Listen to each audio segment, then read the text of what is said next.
Assalamualaikum warahmatullahi wabarakatuh. Saudara semuanya, selamat pagi. Bertemu kembali dengan dosen pengampu pendidikan kewarganegaraan saudara semuanya, Danang Tunjung Laksono. Pagi hari ini kita akan melanjutkan lagi perkuliahan kita eh, pendidikan kewarganegaraan pada pokok bahasan integrasi nasional. Video ini adalah video bagian yang ketiga. Untuk video kali ini kita akan fokus membahas tentang strategi integrasi atau strategi mewujudkan integrasi nasional pada suatu negara. Saudara semuanya, yang perlu diketahui bersama bahwasanya menciptakan atau mewujudkan integrasi itu adalah suatu hal yang tidak mudah. Sekali lagi saya katakan, suatu hal yang tidak mudah, terlebih negara-negara yang memiliki masyarakat yang majemuk. Hal itu semakin susah lagi, tidak mudah lagi. Namun demikian, ada beberapa strategi yang bisa dilakukan untuk terwujudnya integrasi nasional. Di awal tadi sudah saya sampaikan, apa penyebab kenapa mewujudkan integrasi nasional itu tidak mudah?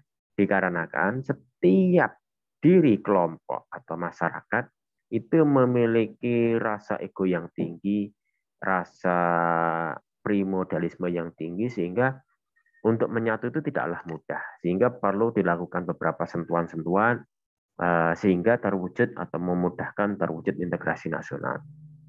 Nah, sentuhan-sentuhan itu di sini saya akan menyebutnya atau mengenalnya dengan sebutan strategi integrasi.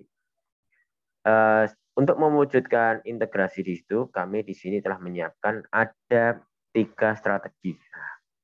Strategi yang pertama adalah strategi asimilasi, saudara semuanya. Strategi asimilasi. Yang kedua adalah strategi akulturasi. Yang ketiga adalah strategi pluralis. Apabila ketika strategi ini mampu diwujudkan dengan baik, niscaya integrasi nasional yang diharapkan dapat terwujud. Nah, kita akan membahas satu persatu strategi tersebut. Yang pertama adalah strategi asimilasi. Asimilasi secara pengertian adalah proses percampuran dua macam kebudayaan atau lebih menjadi satu kebudayaan yang baru. Sehingga percampuran tersebut tidak maksud saya, percampuran tersebut itu melebur jadi satu, sehingga kebudayaan yang lama itu tidak tertampak. Yang awalnya itu kebudayaan A itu memiliki identitas yang pekat, yang jelas, identitas B pekat dan jelas, itu kemudian dilebur jadi satu, menjadi satu kebudayaan yang baru, sehingga tidak menonjolkan lagi identitas pada masing-masing kebudayaan itu sendiri. Jadi identitas di A dan B akan hilang, akan melebur menjadi satu bentuk identitas baru. Oke, saudara semuanya, contohnya apa? Contoh itu kebudayaan lokal dengan kebudayaan dari luar, misalkan. Contohnya adalah musik dangdut. Itu kan ada sentuhan kebudayaan tradisional dicampur dengan kebudayaan India. Akhirnya lahirlah lagu dangdut yang kita rasakan, kita nikmati hari ini. Ada lagi sekarang ini campur sari. Itu juga campuran dari berbagai kebudayaan menjadi satu budaya yang baru yang bisa dinikmati oleh banyak orang. Itu contoh adalah bukti dari keberhasilan strategi asimilasi. Sehingga tidak heran dangdut itu bisa diterima oleh berbagai segmen, berbagai masyarakat maupun kelompok. Padahal notabene catatan dari munculnya dangdut tadi adalah proses dari kebudayaan tradisional dengan kebudayaan dari India, sehingga menjadi muncul yang baru. Ambil contoh lagi misalkan seperti bakso, bakmi. Bakso sekarang dikenal dengan bakso Malang. Kemudian ada bakmi Jawa. Itu kan pada dasarnya adalah kebudayaan dari Cina, kemudian diolah, dikembangkan, dimasukkan budaya dari Jawa, cara memasaknya Jawa, jadilah bakmi Jawa. Itu contohnya seperti itu, saudara semuanya. Tidak menghilangkan unsur yang lainnya. Kemudian yang kedua adalah strategi akulturasi. Strategi akulturasi itu adalah proses percampuran dua macam kebudayaan atau lebih sehingga memunculkan kebudayaan baru di mana ciri-ciri budaya asli pembentuknya masih tampak dalam kebudayaan tersebut. Dengan demikian, budaya yang baru tersebut tidak melumat atau tidak menghilangkan sama sekali unsur pembentuknya. Jadi kekhasan dari kebudayaan lama itu masih tertampak dalam kebudayaan baru tersebut. Saudara semuanya mungkin bisa dilihat dari apa contohnya akulturasi itu. Anda bisa melihat bangunan, ada di bangunan masjid dahulu itu ada sentuhan Arabnya, ada sentuhan Jawanya, ada sentuhan misalkan sentuhan Kristennya juga ada. Itu bisa tertampak dalam contoh beberapa bangunan dari strategi akulturasi tadi.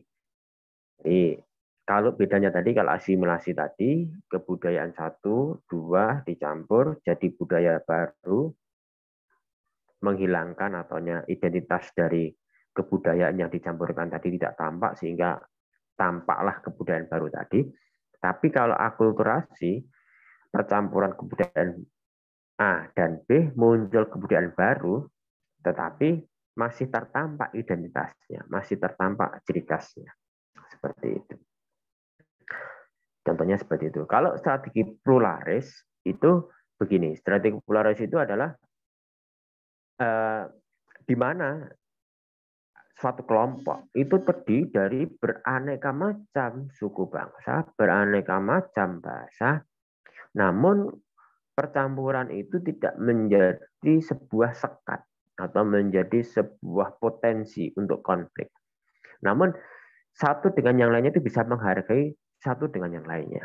Oh ini Kristen, oh ini Islam, oh ini Katolik, ini bisa hidup bersama-sama dalam satu kelompok sendiri tanpa dia harus meleburkan Islam, jadi kemudian ikut-ikutan dengan Kristen, Kristen ikutan dengan Islam. Tidak harus.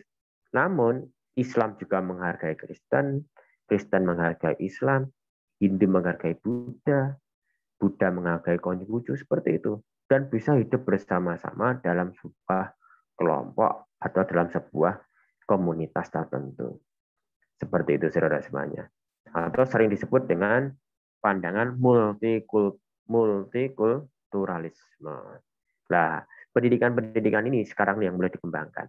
Bagaimana kita itu bisa menciptakan suatu kelompok, suatu komunitas yang tinggal beraneka macam suku bangsa, yang tinggal beraneka macam agama, bahasa, namun tidak terjadi konflik. Itu disebut dengan strategi pluralis. Atau kalau diajarkan menjadi pendidikan multikultural.